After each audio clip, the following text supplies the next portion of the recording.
తెలుగు నీతి కథలు. ఓ అమ్మాయి తన తల్లి దగ్గరకు వెళ్లి తన జీవితం గురించి తనకు ఎదురవుతున్న కష్టాల గురించి చెప్పుకుని వాపోయింది. పరిస్థితులను ఎదుర్కోవడం ఎలాగో ఆమెకు అర్థం కావడం లేదు. అందుకే అన్నీ వదిలిపెట్టేయాలని అనుకుంటోంది. పరిస్థితులతో పోరాడి పోరాడి అలసిపోయిందామె. ఒక సమస్య పరిష్కారమయ్యేసరికి ఇంకో సమస్య వచ్చిపడుతోంది.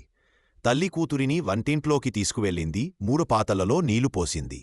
ఒక పాత్రలో క్యారెట్లు, మరో పాత్రలో కోడిగుడ్లు, మూడో పాత్రలో కాఫీ గింజలు వేసి వాటిని పొయ్యిమీద పెట్టింది. సుమారు 20 నిమిషాల తర్వాత పొయ్యి కట్టేసింది. ఆ మొత్తం సమయం ఆమె నోరు విప్పి ఒక్కమాట మాట్లాడలేదు. తర్వాత వాటన్నిటినీ వేర్వేరు గిన్నెలలోకి మార్చింది. అప్పుడు తల్లి తన కూతురితో వాటన్నిటినీ జాగ్రత్తగా పరిశీలించమని చెప్పింది.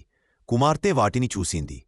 క్యారెట్లు మెత్తగా ఉడికాయి. కోడిగుడ్డు పెంకు పగలగొట్టి చూస్తే లోపలి పదార్థమంతా ఉడికి ఉంది. కాఫీ గింజలు నీటిని డికాషన్గా మార్చేశాయి. సరే అమ్మా, ఇంతకీ నువ్వు చెప్పదలుచుకున్నదేం? క్యారెట్ ఉడకబెట్టకముందు గట్టిగా బలంగా ఉండేది. ఉడకబెట్టాక మెత్తగా బలహీనంగా తయారైంది. కోడిగుడ్డు ముందు బయట గట్టిగానూ లోపల ద్రవంగానూ ఉండేది. ఉడకబెట్టాక పెంకు పెలుసుగానూ లోపలి ద్రవం గట్టిగానూ మారాయి.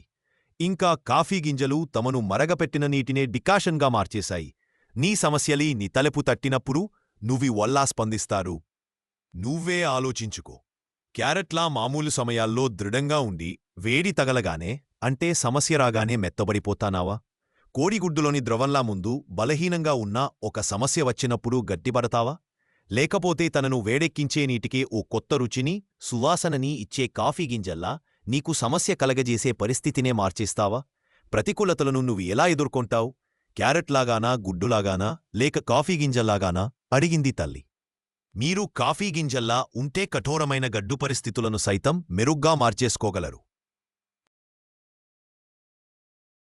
Like, share, and subscribe to my channel Garnath Mitra.